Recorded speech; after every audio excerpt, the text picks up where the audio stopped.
Riley Foster pressed the elevator button, shifting the weight of her overstuffed tote bag as she waited. A sigh slipped past her lips. It had been one of those days spilled coffee, a rude customer at the cafe where she worked, and now, of course, the slowest elevator in the history of mankind. Just as the doors were about to slide shut, she saw someone rushing toward it. Without thinking, she stuck her arm out, holding the door open. "Thanks," the man said, stepping in. Riley glanced up, meeting a pair of stormy blue eyes. He was tall, broad-shouldered, with dark brown hair that was just slightly tousled as if he had run a hand through it in frustration. His suit, because of course, a man like him wore a suit, was perfectly tailored, expensive-looking, and contrasted sharply with her worn-out jeans and faded sweater. "No problem," she said, pressing herself into the corner of the elevator to give him space. The ride was silent, save for the faint hum of the elevator as it ascended. Riley stole another glance at him. He looked exhausted, though it did nothing to dull his sharp features. He was probably some high-powered executive, the kind of man who never had to worry about rent or making ends meet. The elevator jolted slightly, and Riley instinctively grabbed the railing. The man beside her barely reacted, instead letting out a deep breath before running a hand through his hair. "Rough day?" she asked, surprising herself. He turned to her, his lips twitching slightly. "You could say that." She nodded in understanding. "Yeah, me too. Someone spilled an entire iced latte on me earlier, and I swear I still smell like hazelnut syrup." His gaze flickered to her sweater, and for the first time she saw a hint of amusement in his expression. "I don't smell anything," he said. "Well, that's a relief," she said with a small laugh. The elevator dinged, signaling her floor. She stepped out, turning back briefly. "Hope your day gets better." He hesitated for half a second before giving her a small nod. "You too." The doors shut, and Riley shook her head as she walked toward her apartment. The odds of ever seeing that man again were slim to none, which was fine. It was just a brief, meaningless interaction, or so she thought. Landon Wells stepped into his penthouse, loosening his tie as he poured himself a drink. The day had been brutal meetings, negotiations, and a constant barrage of calls, but it was the elevator ride that lingered in his mind. The woman Riley, he noticed her name on her work badge had been refreshingly real. No fake smiles, no calculated interest in who he was or what he could offer. Just a simple, kind gesture and an easy conversation. He downed his drink, shaking his head. It was ridiculous to be thinking about a stranger. He had bigger things to worry about, and yet he couldn't shake the feeling that their paths would cross again. Riley wasn't one for fate or grand cosmic plans, but when she walked into the cafe the next morning and saw him sitting at her register, she had to wonder if the universe was playing some kind of joke. Landon Wells. She didn't know his name yet, but she knew it had to be him. The sharp cut of his suit was the same, though today it was a deep charcoal instead of black.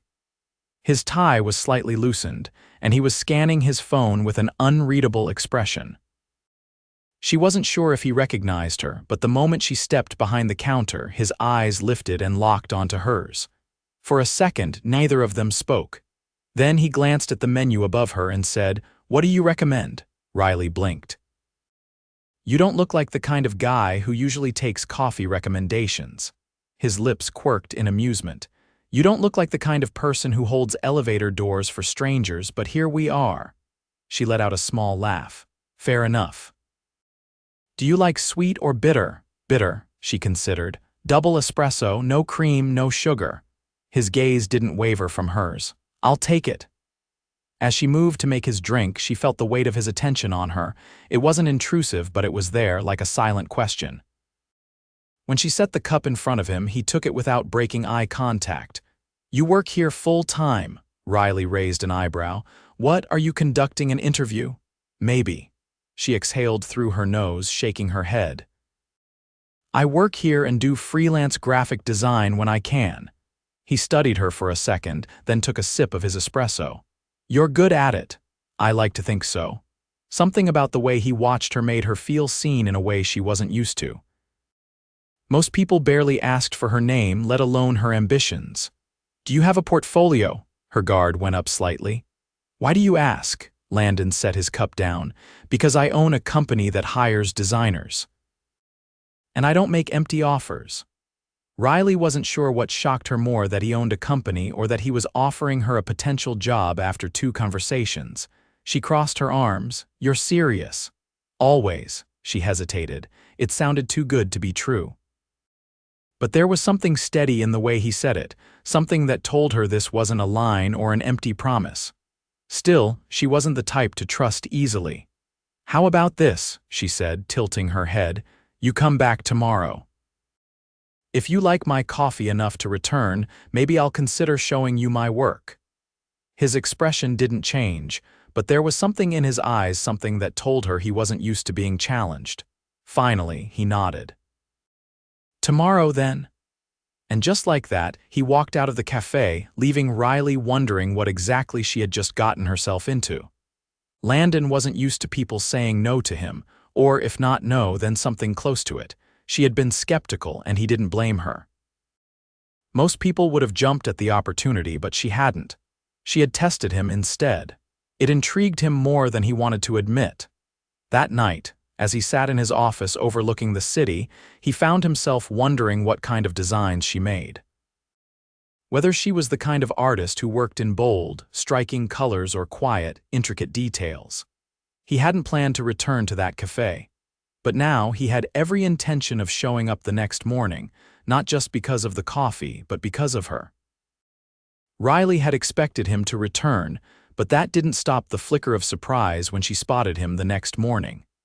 Landon Wells was a man of his word. He stepped into the cafe with the same effortless command as before, drawing attention without even trying. But unlike yesterday when he had been just another customer, today felt different. More deliberate.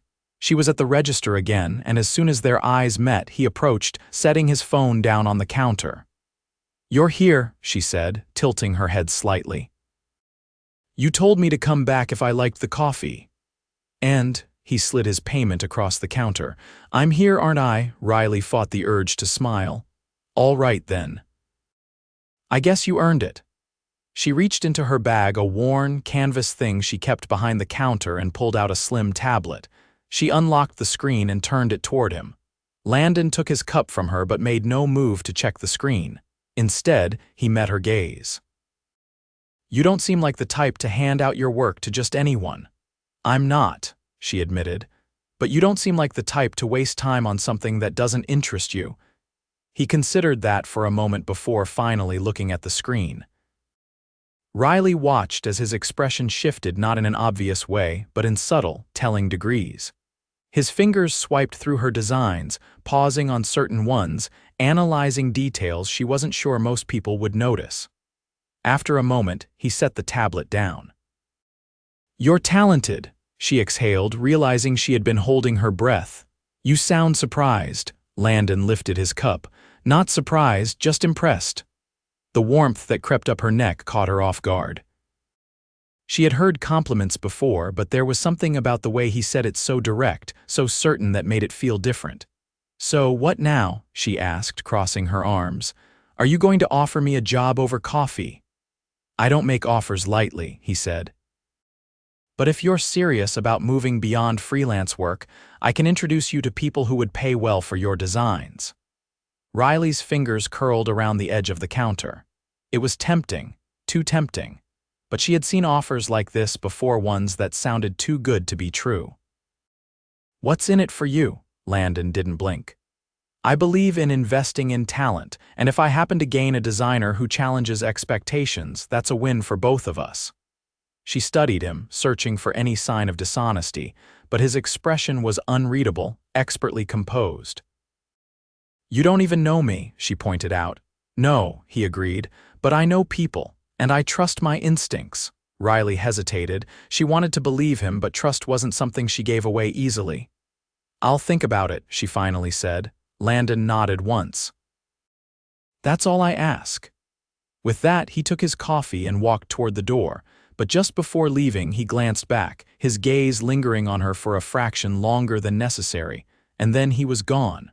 Riley exhaled, gripping the counter as she tried to process what had just happened. This man, this millionaire who had walked into her life by sheer coincidence, was offering her an opportunity that could change everything. And yet, the thing that unsettled her most wasn't the offer. It was the way he looked at her, like he saw something in her even she wasn't sure existed. Riley sat on her small apartment's worn-out couch, her tablet balanced on her lap as she stared at the designs on the screen. The offer Landon had made lingered in her mind, refusing to be ignored. She'd worked hard to build her freelance career, but it was a slow, grueling process. Some months were stable, others barely enough to scrape by. And now, out of nowhere, a man who exuded power and influence had stepped into her life, offering her a chance that most people would dream of. It wasn't just the opportunity that unsettled her, it was him. The way he carried himself, the certainty in his words, the way his gaze felt like it stripped away every layer of doubt she had about herself. He didn't offer things lightly, that much she believed. And yet she couldn't shake the feeling that this wasn't just about her work. She sighed, running a hand through her hair. Before she could second-guess herself, she grabbed her phone and dialed the number he had slipped into her bag that morning when she wasn't looking. It rang twice before his voice came through, deep and composed. "I was starting to think you wouldn't call." Riley leaned back against the cushions. "I needed time." "You've had it," she exhaled, bracing herself. "I want to meet, but not at some office or conference room, somewhere neutral." A pause. "Then name the place." She hesitated, caught off guard by his willingness to let her dictate the terms. "There's a park near the cafe, tomorrow noon. I'll be there." The call ended before she could second-guess herself. The next day, Riley arrived at the park 10 minutes early, the crisp afternoon air a welcome distraction from the nerves curling in her stomach. She didn't have to wait long. Landon approached from the opposite path, his presence commanding even in the more casual setting. He wasn't in his usual suit today, still polished, still put together, but the open-collared dress shirt and tailored slacks made him seem a little less untouchable. He studied her as he reached her, his expression unreadable. "You wanted neutral ground." "I wanted to talk without feeling like I was walking into something I couldn't get out of." Landon nodded as if he understood her hesitation. "You don't trust easily." She crossed her arms. "Should I?" His gaze didn't waver. "No," that surprised her. "I don't expect blind trust," he continued. "I expect you to question things, but I also expect you to recognize when something real is in front of you." Riley looked away, the weight of his words pressing against something unspoken inside her. After a moment, she exhaled.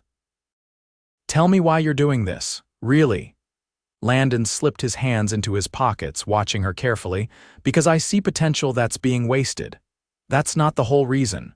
A muscle in his jaw ticked. For the first time, he hesitated. "You challenge me," he admitted finally.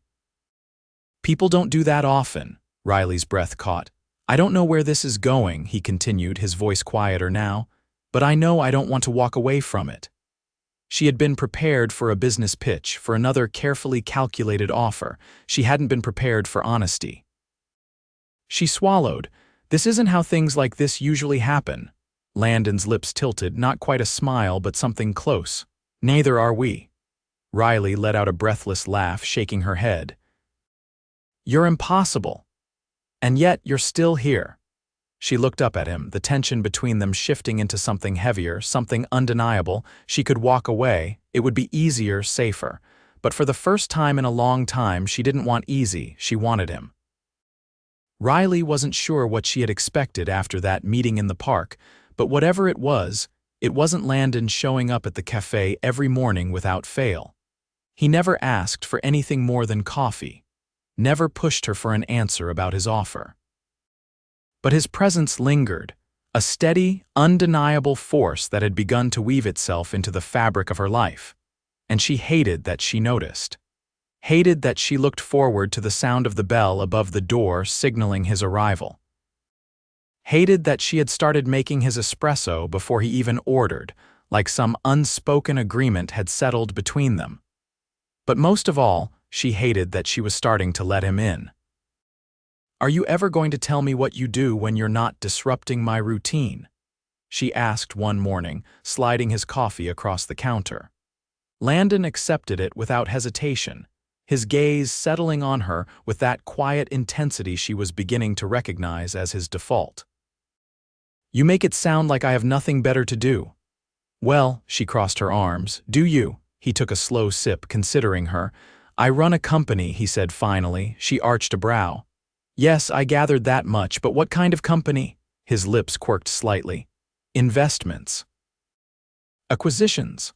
I specialize in identifying potential and turning it into something bigger." Riley exhaled, shaking her head. "That's a very polished way of saying you make a lot of money." He didn't deny it. "And you just decided I was good enough to be worthy of your attention." Landon set his cup down, his expression unreadable. "I decided you were interesting enough to make me come back." Her stomach flipped, and she hated that it did. Before she could respond, her manager called her name from the back, pulling her from the moment. Landon didn't stop her as she turned away, but as she moved toward the storeroom, she felt the weight of his gaze on her. That afternoon, as she walked home, she found herself glancing at the business card he had left on the counter. It wasn't just an offer, it was a door. And for the first time, she considered walking through it. Landon had never been a patient man. But with Riley, he found himself waiting. Not because he had to, but because something about her made him want to. He had seen hesitation in people before, had dealt with skepticism and doubt. But Riley wasn't just hesitant, she was guarded, deliberately holding herself back. He could have pushed, could have laid out the benefits, the opportunities, the security she would gain if she took his offer. But he knew that wasn't what she needed. She needed time, so he gave it to her. And then, late one evening, his phone rang. He answered without hesitation. "I'll do it," she said, her voice steady but cautious. "But I'm not signing away my independence. If I don't like it, I walk."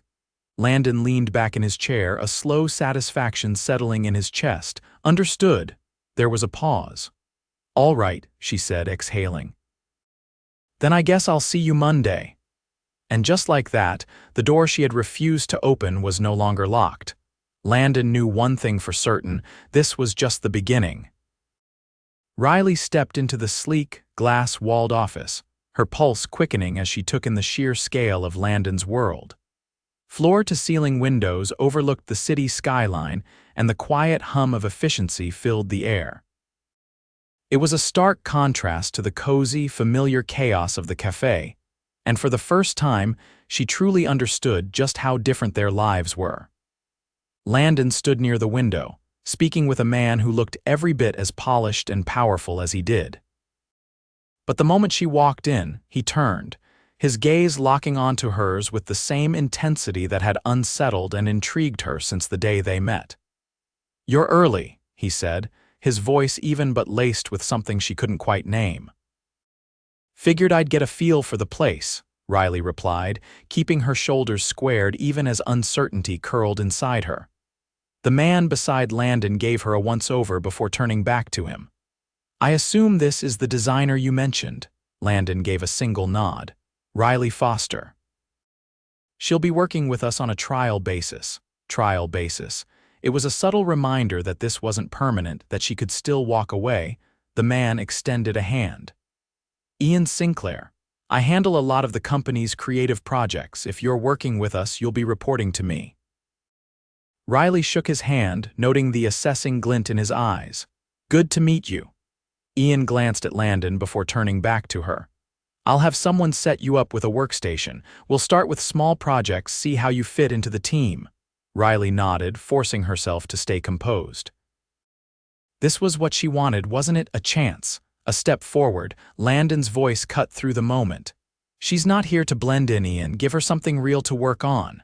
Ian arched a brow but didn't argue. "Noted." Riley shot Landon a look, unsure whether to be grateful or irritated. "I can handle myself," she murmured as Ian stepped away. Landon's lips pressed together in the closest thing to amusement she'd seen from him. "I never said you couldn't." She shook her head, exhaling slowly. "This is going to be interesting." his gaze softened just enough for her to notice. That's the idea.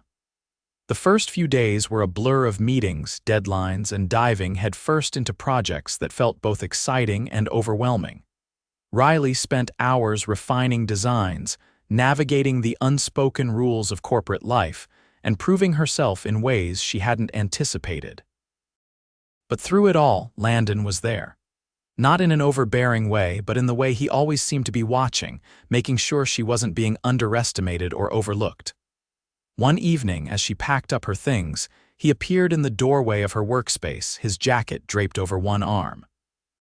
"How was your first week?" She stretched her arms, exhaustion weighing on her, but there was something else too, something like pride. "Challenging, but good."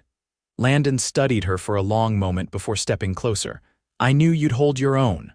Riley let out a breathless laugh. "Is that your way of saying I passed your test?" He tilted his head slightly. "It was never a test, Riley. I just wanted to see what you do with an open door." She looked up at him, the air between them shifting, thickening with something unspoken. "Why me?" she asked, her voice quieter now. Landon's jaw tightened slightly, and for the first time she saw something unguarded in his expression. "Because from the moment I met you, I knew you weren't like the people I'm used to. You don't just take the easy path, you fight for what you want." And he hesitated, then stepped closer. "I didn't want to let you walk away." Riley's breath caught, her heart hammering against her ribs. "Landon." He reached up, tucking a stray strand of hair behind her ear. "Tell me to stop, and I will." She didn't.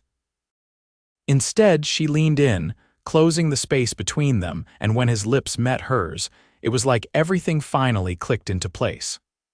Months passed, and Riley's place in Landon's world no longer felt temporary. She had built something here, something that was hers, and yet through it all he remained the one constant. One evening, as they stood on the balcony of his penthouse, overlooking the city lights, Landon reached into his pocket and pulled out a small velvet box. Riley's breath hitched. He didn't drop to one knee, didn't make some grand speech. Instead, he simply opened the box, revealing a ring that shimmered under the city's glow. "I've spent my life making calculated decisions," he said, his voice quieter than usual. "But you were never part of any plan, you just happened, and I don't want a life without you in it." Riley swallowed hard, emotion thick in her throat. "Say yes," he murmured, his gaze unwavering. There was no hesitation, no doubt. "Yes," she whispered. Landon slid the ring onto her finger, then pulled her to him, holding her as if he'd never let go. And he wouldn't. Because from the moment they met, it had never been about chance. It had always been inevitable.